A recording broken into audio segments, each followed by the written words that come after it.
মা, ভালোবাসা পৃথিবীতে কেই আটকাতে পারেনি, আর তুমিও পারবা না। আমি যদি জীবনে কাউকে বিয়ে করি তাহলে তুই নাকেই বিয়ে করবো। আমিও বলে দিলাম ওই ভিখারি মেয়ের সঙ্গে আমি কোনোদিন বিয়ে দেবো না। বিয়ে যদি করতে হয় এই বাড়ি থেকে সারা জীবন কোনোদিন বেরিয়ে তোকে বিয়ে করতে হবে। ঠিক আছে, আমি এক্ষুনি তুই নাকি নিয়ে বাড়ি থেকে বেরিয়ে যাচ্ছি। এই বাইকে আমি আর জীবনও পা দেবো না, চলো।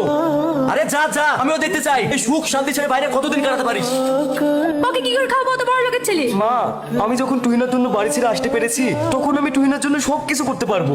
বাপ, তুমি এসব আবেগের বসে বলছো, তুমি কোনোদিনই কাজ করতে পারবে না। তাই বলছি বাপের ছেলে বাপের কাছে ফিরে যাও। ওই বাড়িতে আমি জীবনেও ফিরে যাবো না। তাহলে আমি তোমাকে এই বাড়িতে থাকতে দেবো না, তুমি তাড়াতাড়ি বেরিয়ে যাও। তুমি ও কথা বলো না, ও তো সবকিছু ছেড়ে আমার কাছে চলে এসেছে। এখনো কোথায় যাবে? তা আমি কি করে বলবো কোথায় যাবে না যাবে? ঠিক আছে, আপনার বাড়িতে আমি থাকবো না, আমি আজই বাড়িতে চলে যাব। কিন্তু আপনার কাছে আমার অনুরোধ, আপনার মেয়ের সঙ্গে অন্য কারোর বিয়ে দিয়েন না। আপনার মেয়েকে আমি খুব ভালোবাসি। ঠিক আছে, যেদিনকে তুমি নিজের বাড়ি দাঁড়াতে পারবা সেদিন আমার মেয়ের সাথে তোমার বিয়ে দেবো। তুমি যেমন আমার জন্য সবকিছু ছাড়তে পেরেছো, আমিও তোমার জন্য সারা জীবন অপেক্ষা করতে পারবো। ঠিক আছে।